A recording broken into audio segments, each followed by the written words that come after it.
Let me tell you something.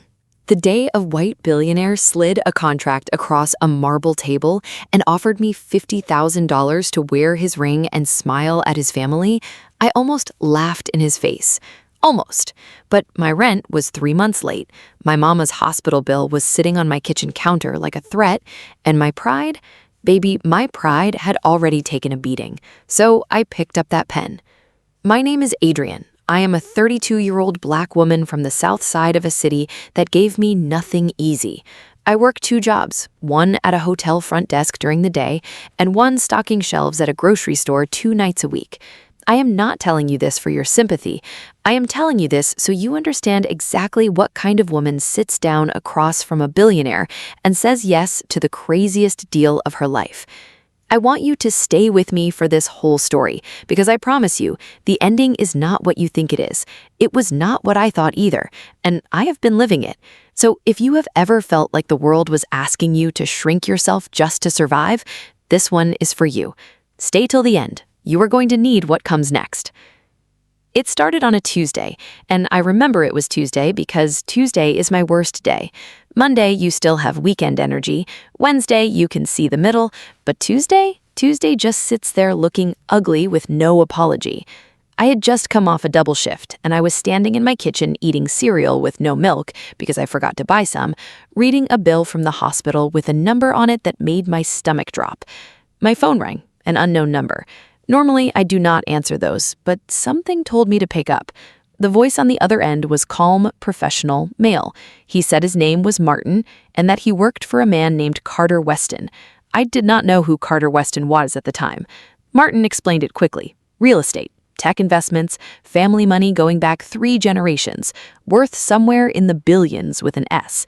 Martin said Mr. Weston had a proposition for me and would like to meet in person. I said I was not interested in any proposition from a man I did not know.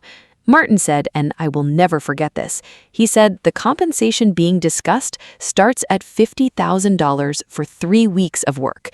I put my spoon down. I met Carter Weston 2 days later in a building downtown that had no signage outside, just glass and silence and a lobby that smelled like money. Carter was tall, white, maybe late 40s, with gray at his temples and the kind of face that had clearly never been told no. He did not shake my hand when I walked in. He just looked at me, nodded once, and said, "Sit down." And I almost walked right back out. But I sat. He slid a folder across the desk. Inside was a contract, already written, already detailed. 3 weeks at his family estate. I would be introduced as his wife. There would be family gatherings, a formal dinner, a property reading tied to his late father's estate. All I had to do was wear a ring, learn a backstory, stay close, and keep my mouth shut about the arrangement. At the end of 3 weeks, $50,000 would be wired directly to my account.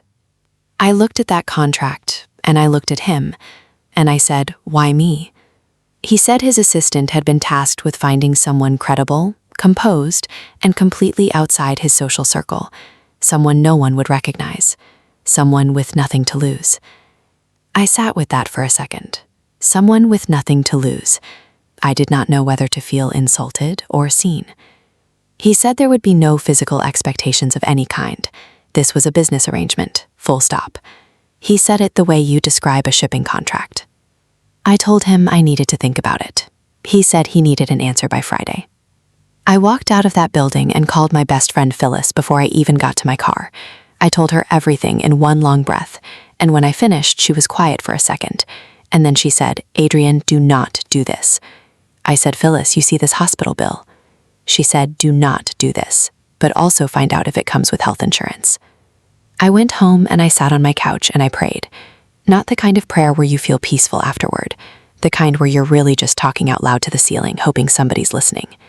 And I thought about my mama. I thought about her sitting in that hospital bed 3 weeks earlier, looking tired in a way that scared me. I thought about how I had promised her I would handle it, that I would figure it out. I always figured it out. Friday morning, I called Martin and I said yes. The estate was 2 hours outside the city. I had been told to pack for 3 weeks and dress conservatively. Martin picked me up in a black car and handed me a small card with bullet points on it. Our story. Carter and I had met at a charity event 18 months ago. We dated quietly, privately. We married in a small ceremony abroad with no guests. I had to memorize this the way you memorize lines before an audition, except the stakes were my actual rent. When those iron gates opened and I saw that house for the first time, I genuinely felt my breath leave my body. It was not a house. It was a statement. White stone, 3 floors, windows everywhere, ground so green they looked painted. And standing on the front steps like she had been waiting specifically to make me feel unwelcome was Carter's mother, Diane Weston. Diane was in her early 70s, thin, dressed in cream linen, with a smile that did not reach anywhere near her eyes. She looked at me the way you look at a piece of furniture that has been placed in the wrong room. She kissed Carter on the cheek, and then she turned to me and said, "So you're the wife. Not nice to meet you, not welcome, just so you're the wife," like she was filing a complaint. Carter put his hand on my back and said, "This is Adrian," and the warmth in his voice surprised me so much I almost turned to look at him. The next few days were a performance, and I gave it everything I had. Dinners with cousins and business associates, and an uncle who talked about the market like other people talk about sports. I smiled, I answered questions, I laughed at the right moments. I held Carter's arm when we walked into rooms, and slowly, carefully, I started watching him.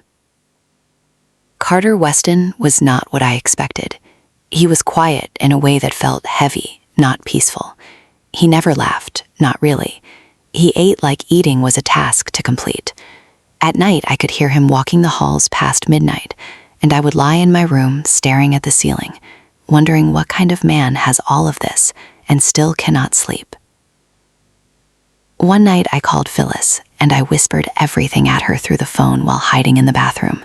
I told her about the salmon at breakfast, and the woman who ironed the napkins, and the cousin who had 3 cars that he admitted he had never driven. Phyllis said it sounds like a movie. I said it feels like one. She said, "Just keep your eyes open and your feelings locked." I said, "My feelings are fine, Phyllis." She said, "Mm-hmm." It was on day 6 that everything shifted. I was looking for a book in the library on the 2nd floor, because yes, they had an entire room just for books. And I pulled one off the shelf, and a photograph fell out from between the pages. A woman, blonde, elegant, laughing at something off camera. Written on the back in pencil, just 2 words, "My Anna." I put it back, and I did not say anything. But that night at dinner, I noticed Carter go still for a moment when Martin leaned over and whispered something in his ear. And the next morning, Martin told me quietly that a guest would arrive in 2 days, a woman named Anna, and she would be bringing her new fiancé. I went straight to Carter. I found him on the back terrace, looking out at the grounds, and I stood next to him and I said, "I know about Anna." He did not flinch, did not turn. He just kept looking at the garden. I said, "Is that what this is? You needed someone to stand next to you when she walks through that door." He was quiet for so long I thought he was going to ignore me. And then he said, "I needed to not look like a man who couldn't be loved." And something about the way he said it stopped me cold. I was still angry. I had signed up for a business arrangement, not to be a prop in somebody's heartbreak story. I told him that. I told him he should have put the full truth in that contract. He finally turned and looked at me and he said, "Would you have still come?" And I thought about the hospital bill on my counter and I said, "Yes." He looked at me for a long moment and nodded and said, "I know. I'm sorry." It was the most human I had seen him. Anna arrived on a Thursday afternoon with her fiancé, a tall man named Robert, who seemed perfectly nice and completely unaware of the tension he had walked into. Anna was gracious and poised, and her eyes found Carter immediately when she walked into the room. And Carter stood straight beside me and did not flinch. And I thought, okay, I see you. I've got you. That evening, something changed between us. Not romantically, not yet. Just something warmer, more honest. He asked me over dinner, just the 2 of us, what I actually wanted to do with my life. Not small talk. He genuinely asked. I told him I had wanted to finish my business degree, but life kept getting in the way. He listened without interrupting, which sounds small, but was not. Most people are already talking before you finish a sentence. I asked him what he actually wanted. He laughed a little, short and dry, and said that was the first time anyone had asked him that in years. He said he wanted to stop performing. I looked at him and said, welcome to the club. Then my mama called. I stepped outside onto the side porch, and she was tired on the phone, just checking on me, saying she missed me. And I held it together until she said, "Baby, you sound different. You sound lighter." And I had to turn away from the window because I did not want Carter to see me getting emotional. But he had stepped outside too. He didn't say anything. He just stood nearby like a quiet presence and handed me a glass of water when I hung up. And I said thank you. And he nodded. 3 days later, I found out he had paid her medical bill. All of it. He had done it without saying a word to me. When I confronted him about it, he said it was a separate matter from our agreement. I told him he did not have the right to do that without asking me. He said, "I know." I did it anyway. I couldn't find a way to argue with that. The night of the formal dinner, I came downstairs in a deep burgundy gown that the stylist had chosen, and Carter was standing at the bottom of the stairs in a dark suit. And when he looked up at me, something crossed his face that was not performance and was not business. Diane Weston appeared from the hallway and pulled me aside before we went in. She looked at me with those cool eyes and she said, "I know this isn't real. I don't know what you want from him, but leave my son alone." I looked at her and I said, with the most even voice I could find, "With respect, you don't know what this is." She walked away, and I stood there for a second and breathed. We danced that night, Carter and I, and it felt like the one true thing in that entire house. On day 16, Martin came to my room with his face looking like bad news. He sat down and he told me everything, the full truth. Carter's father's will had a clause. To receive his full inheritance share, Carter had to appear at the estate's formal property reading with a spouse, not a girlfriend, a spouse. Diane had been maneuvering for years to gain control of the full estate. The $50,000 he offered me was nothing compared to what was at stake for him. We were talking about tens of millions. I sat very still while Martin talked, and when he finished, I thanked him, and I went to my room and I packed my bag. Carter knocked on my door 20 minutes later. He knew Martin had told me. He came in and started explaining, and I let him finish because I am not the kind of woman who interrupts. And when he was done, I said, "You could have told me the whole truth from the beginning. I would have still said yes, because I needed that money. But now I just feel cheap, and that is the one thing I asked this whole arrangement not to make me feel." He stood there and he looked like I had said something that landed somewhere deep. He said, "Adrian, that was never my intention." I said, "Intentions don't always match impact." I picked up my bag and I left. I went home. I got the $50,000. I paid the bills. I paid my mama's remaining costs. I slept for about 11 hours straight. I told Phyllis everything and she held my hand and said, "You did what you had to do and you kept your dignity, and that matters." And I believed her. Mostly. 2 weeks passed. I went back to work. Both jobs. Life resumed its regular noise. Then a letter came. It was from a lawyer's office. Inside was a document explaining that a scholarship fund had been established in my name, full tuition coverage for my business degree, plus living expenses, from a private donor who wished to remain anonymous. And folded behind the document was a handwritten note on plain white paper. It said, "You asked me why I couldn't just tell the truth. You were right. I'm still learning how. Thank you for being the realest thing in that house. See." I read it 3 times. Then I put it down on my kitchen table and I looked out the window for a long time.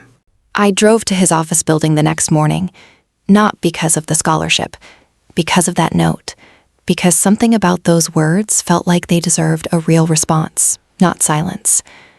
He came out to the lobby when they told him I was there. He looked surprised, genuinely, like he had not expected me to come. And we stood in that glass lobby and I said, "I'm not cheap. I want you to know that I know that, even when other people act like I'm not." He said, "I know. I've known that since the first dinner when you checked my mother without raising your voice." I said, "You want to get dinner? Not a deal, not a roll, just dinner." He looked at me, and for the first time since I had met him, he smiled. A real one. Slow and a little uncertain, like it was something he was still learning to do. He said yes. And that is where this chapter ends. Not with a perfect love story tied up in ribbon. Not with me riding off into some sunset like I was saved by somebody's money. I want to be real clear about that. Carter Weston did not save me. I was already standing. What happened in that house just showed me how straight I was already standing, even when I didn't know it. He offered me $50,000 to pretend. What I didn't know going in was that the realest thing in that entire mansion was going to be me. If this story meant something to you, if it reminded you of your own worth, if it made you feel something, I need you to share it with somebody who needs to hear it today. Leave a comment and tell me what part hit you the hardest. And if you are new here, subscribe right now, because every story I tell is built for women who are done being underestimated. I will see you in the next one.